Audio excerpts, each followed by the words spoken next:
React பண்ணல EPS அப்படிங்கிறதும் இல்லாட்டி தேவையான அளவுக்கான ரியாக்ஷன் எடப்பாடி பழனிசாமி கிட்ட இருந்து வரல அப்படிங்கிறது தான் பாஜகவோட டப்பிங் வாய்ஸாக எடப்பாடி பழனிசாமி இருக்கிறார் அப்படிங்கிற முதலமைச்சரோட விமர்சனமா?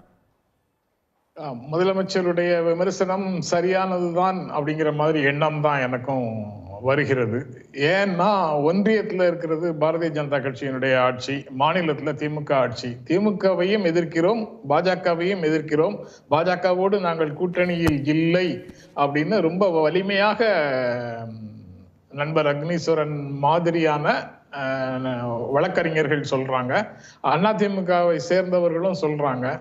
ஆனா ஒன்றிய அரசின் மீதான விமர்சனங்கள்னு அவங்க ஏதாவது வச்சிருக்கிறாங்களா, அல்லது அவர்களுடைய கருத்தியல்களை இங்க எதிர்க்கிறாங்களா? தமிழ்நாட்டினுடைய சமூக நல்லிணக்கத்தை குலைக்கிற விதமாக மதவெறி பிரச்சனைகள்ல கூட அண்ணாவை பெயர்ல தாங்கி இருக்கக்கூடிய அதிமுக மௌனமாக இருந்தால் அதற்கு என்ன பொருள்? அல்லது பேசினாலும் அது பாஜகவினுடைய கருத்தை பேசும் விதமாக பேசினா, அல்லது பிரச்சனையை திரிச்சு எல்லா பிரச்சனைகளுக்கும் திமுக அரசையே மாநில அரசையே குற்றம் சாட்டினால் அதற்கு என்ன பொருள்? டப்பிங் வாய்ஸ்னு தான் சொல்ல வேண்டியது வரும். முன்னால பாடல்கள் பதிவு செய்யும் போது இருவர் பாட வேண்டிய பாடல்களாக இருந்தால் இசைக்கருவிகளோடு கூடிய இசைக்கலைஞர்களோட இரு பாடகர்களும் ஒரே இடத்துக்கு வந்து ஒரே மேடையில அவங்க பாடணும், அவங்க இசைப்பாங்க. அந்த டெக்னிக்லாம் முடிஞ்சு போச்சு. இப்போ தனித்தனியாக ஒரு இடத்துல ஷூட் பண்ணலாம், இன்னொரு இடத்துல டப் பண்ணலாம். டூயட்டும் கூட வெவ்வேறு லேயர்ல வெவ்வேறு ட்ராக்ல ஒரு குரலை ஒரு இடத்துல பதிவு செய்யலாம், இன்னொரு குரலை இன்னொரு இடத்துல பதிவு செய்யலாம். அந்த மாதிரியான ஒரு தொழில்நுட்ப வல்லுநர்களை கொண்டவர்களாக அவங்க இருக்கிறாங்க. 4 ட்ராக்ல பாட்டு பதிவு நடக்குது, 4 ட்ராக்ல வசன பதிவுகள் நடக்குது. ஒன்று திமுகவின் கருத்தியலை கடுமையாக எதிர்க்கிற, திமுகவின் அடிப்படை பிம்பங்களை சிதைக்கிற வசனங்கள் ஒரு ட்ராக்ல இருந்து வருது. இன்னொரு ட்ராக் திமுகவின் கொள்கைகளை அப்படியே வரித்து கொண்டு திமுக சரியில்லைன்னு சொல்லக்கூடிய ட்ராக்காக வருது. அதுல தேர்ந்த வசனங்களை வசனகர்த்தாக்கள் எழுதி கொடுக்கறத வச்சு அவங்க கடைபிடிக்கிறாங்க. இன்னொன்று திமுகவிற்கு நேர் எதிரான மொழியில இறக்குமதி செய்யப்பட்ட மொழிகளை வைத்துக்கொண்டு திமுகவை எதிர்த்து அதன் மூலமாக தங்களுக்கு ஆதரவை பெருக்கிக் கொள்ள முடியுமான்னு 3வது ட்ராக்ல ஓடுது. 4வது ட்ராக்கு திமுகவினுடைய நகல் நாங்கள் என்று சொல்லிக்கொண்டே அனைத்து அடிப்படை கோட்பாடுகளையும் கைவிட்டு இரவல் வசனங்களுக்காக பிறருடைய வாய் அசைப்புகளுக்கு இங்கே வசனத்தை ஃபில்லப் பண்றதுக்கு, தமிழ்நாட்டில் ஃபில்லப் பண்றதுக்கு நாங்க தான் அத்தாரிட்டி அப்படின்னு டப்பிங் ரைட்டு முழுக்க எங்களுக்கு தான் வேணும்னு தமிழ்நாட்டில் வாங்கி வச்சு பேசக்கூடியவர்களாக இருக்கிறாங்க. அது தவிர இப்போ தர்மேந்திர பிரதான் தொடர்பாக எம்எல்ஏ சொன்னார், பரந்தாமன் சொன்னாரு, புதிய கல்விக் கொள்கையை ஏற்கும் வரைக்கும் தமிழ்நாட்டுக்கு நிதி தர மாட்டோம், கல்வித்துறைக்கு நிதி தர மாட்டோம் அப்படின்னு சொன்னா உடனடியாக அதிமுக சார்ந்தவர்களோ அதிமுகவை ஆதரிக்கக்கூடியவர்களோ குரல் கொடுக்கணும்ல. அது ஸ்டாலின் பிரச்சனையா, மகேஷ் பொய்யாமொழி பிரச்சனையா, திமுக பிரச்சனையா, இல்ல தமிழ்நாட்டில் இருக்கக்கூடிய கல்வித்துறை, தமிழ்நாட்டில் கல்வி பயிலக்கூடிய மாணவர்களுடைய பிரச்சனையா? ஒரு உண்மையான எதிர்கட்சின்னா யாருடைய பக்கம் நிற்கணும், என்ன குரலை எழுப்பணும்?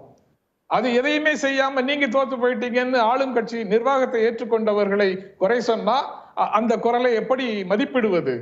அது போக ஒரு சிக்கல் ஒண்ணு எழுந்தது என்றால் அந்த சிக்கல் எங்க தடையாகி நிற்கிறது அப்படிங்கிறத பார்க்க முடியாதா? அது கூட தெரியாத அளவுக்கு எதிர்கட்சி இருக்கு. அது நிர்வாகத்துல, தமிழ்நாடு நிர்வாகத்துல, தமிழ்நாடு அரசாங்கத்தினுடைய கைகளுக்குள்ள அது தேங்கி நிற்குதா, இல்ல தமிழ்நாட்டுக்குள்ளேயே ஆளுநர் மாளிகையில அது தேங்கி நிற்குதா, இல்ல அங்கிருந்து போய் டெல்லியில தேங்கி நிற்குதா? எங்க தேங்கி நிற்கிறது, எதனால் தேங்கி நிற்கிறது அப்படிங்கிறதை ஆய்வு செய்ய கூட முடியாதவர்களாகவா எதிர்கட்சியில் இருக்கிறாங்க? இல்ல, கண்டிப்பாக. இப்போ இதெல்லாமே மக்கள் பிரச்சனை அப்படிங்கிறப்போ மக்கள் தொடர்ச்சியாக அரசியலையும் அதை சார்ந்த நகர்வுகளையும் தொடர்ச்சியாக கவனிச்சுட்டு தான் இருக்காங்க.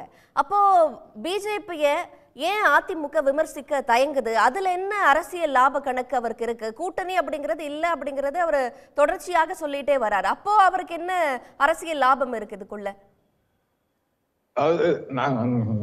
பிஜேபியை அதிமுக விமர்சிக்கவில்லை, விமர்சிக்க தயங்குகிறது அப்படிங்கிறது வரைக்கும் தான் செய்திகள்ல இருந்து பார்க்க முடியும்.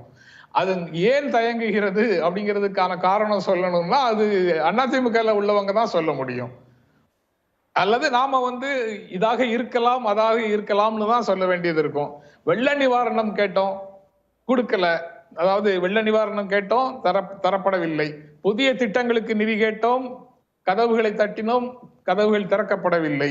கேளுங்கள் தரப்படும், தட்டுங்கள் திறக்கப்படும் அப்படின்னு அரசியலமைப்பு சட்டம் இருக்கு, ஈக்குவாலிட்டி லா இருக்கு, ஆர்டிகிள் 14, 15ன்னு நம்பினோம். ஆனா எந்த பாகுபாடும் காட்டக்கூடாது அப்படின்னு அரசுக்கு சொல்லி கொடுக்கின்ற அந்த ஈக்குவல் லாஸ் எல்லாமே, ஈக்குவாலிட்டி லாஸ் எல்லாமே அந்த டபுள் என்ஜின் சர்க்கார்னு ஒரு கான்செப்டுக்கு கொண்டு வருவாங்கங்கிறது தெரியாம இருந்திருக்குது அரசியலமைப்பு சட்டத்துக்கு, டாக்டர் அம்பேத்கருக்கு, ஜவஹர்லால் நேருவுக்கு. எதிர்கட்சிகள் ஆளக்கூடிய மாநிலங்களுக்கு ஒரு பாகுபாடு காட்ட முடியும் அரசமைப்பு சட்டத்தை சுற்றி வளைத்து அப்படிங்கிற ஒண்ணு எஸ்டாப்ளிஷ் ஆயிட்டு இருக்குது.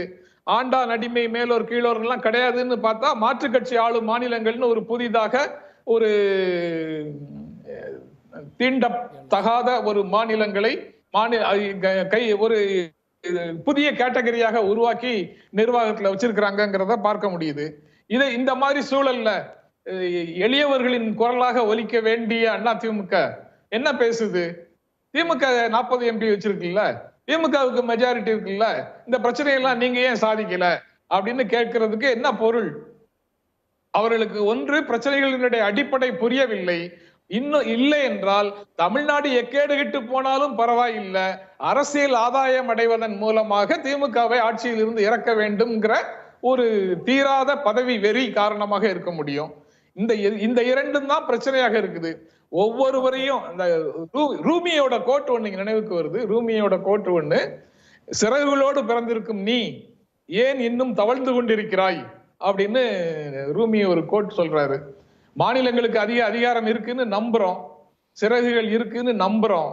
ஆனா தவழ்ந்து கொண்டிருக்கக்கூடிய நிலையிலிருந்து நீங்க தலையை தூக்குனாலே நாங்க அடிப்போம், மிதிப்போம், ஒன்றுமே உங்களுக்கு தரமாட்டோம் அப்படின்னு சொல்கின்ற ஒரு நிலை வந்தால், இன்னொரு கவிதையோட தான் நான் அதை சொல்லி முடிக்கணும்னு நினைக்கிறேன். தாக்குண்டால் புழு கூட தரைவிட்டு துள்ளும், கழுகு தூக்கிடும் குஞ்சு காண துடித்திடும் கோழி, சிங்கம் சினந்து தாக்கினால் சிறு முயல் கூட எதிர்த்து நிற்கும், சாக்கடை கொசுக்களா நாம் சரித்திர சக்கரங்கள்னு கவிஞர் தனியை செல்வன் கவிதை வரி ஒண்ணு இருக்கு.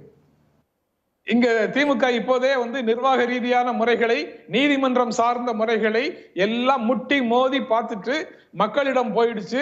எல்லா விஷயங்களுக்கும் திமுக மாணவர் அணி, திமுக இளைஞர் அணி போன்றவை எல்லாமே திமுக கூட்டணி கட்சிகளோடு சேர்ந்து இனி மக்களிடம் சென்று இவற்றை எல்லாம் மக்களிடம் முறையிடுவார்கள், மக்களை ஒருங்கிணைப்பார்கள், மக்களுடைய போராட்டங்களை நடத்துவார்கள். இதுதான் அவர்கள்கிட்ட இருக்கக்கூடிய கடைசி ஆயுதம். அப்போதும் அதிமுக பார்த்து கொண்டிருக்குமா? சரி, ஒரு எதிர்கட்சியாக எளிய மக்களின் குரலாக அதிமுக ஒலிக்கல அப்படிங்கிற விமர்சனத்தை நீங்க முன்வைக்கிற அதே நேரத்துல கள்ள கூட்டணி, திரைமறைவு கூட்டணி அப்படின்னு தொடர்ச்சியாக அதிமுகவையும் பாஜகவையும் ஒப்பிட்டு திமுக தரப்புல ஒரு ரெட்டோரிக் உருவாக்கப்படுதா? ஏன்னா ஏற்கனவே சிறுபான்மையினர் ஓட்டுகளோ தலித் வாக்குகளோ அதிமுக பக்கம் வரல, கன்சாலிடேட் ஆகல. அப்படிங்கிறப்போ 2026க்கும் இப்படியான ஒரு ரெட்டோரிக் திமுக தரப்புல இருந்து தொடர்ச்சியாக முன்வைக்கப்படுதா?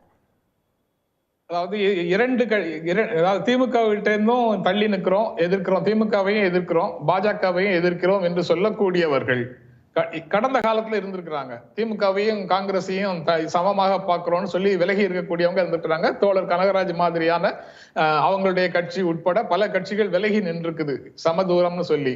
அவங்க அந்த இரண்டு கட்சிகளையும் எப்படி விமர்சிப்பார்கள்? ஐக்கிய முற்போக்கு கூட்டணி ஆட்சி டெல்லியில இருந்தது, மாநிலத்துல திமுக ஆட்சி இருந்தது. அப்போது மார்க்சிஸ்ட் கம்யூனிஸ்ட் கட்சி உள்ளிட்ட இடதுசாரி கட்சிகளோ, ஜனநாயகத்தின் மீது அக்கறை கொண்ட பல்வேறு ஊடகவியலாளர்களோ அல்லது செயல்பாட்டாளர்களோ இரண்டையும் ஒரு சேர எப்படி எதிர்த்தார்கள் என்பதை பழைய வரலாறுகளை புரட்டி பார்த்தவங்களுக்கு தெரியும். அதுல 100ல் 1 பங்காவது அதிமுக பிஜேபிக்கு எதிராக இங்க செஞ்சிருக்குதா? தேடி பார்த்தேன், தென்படவில்லை. உடனுக்குடன் செய்திகளை தெரிந்து கொள்ள சன் நியூஸ் பெல் ஐகானை கிளிக் பண்ணுங்க.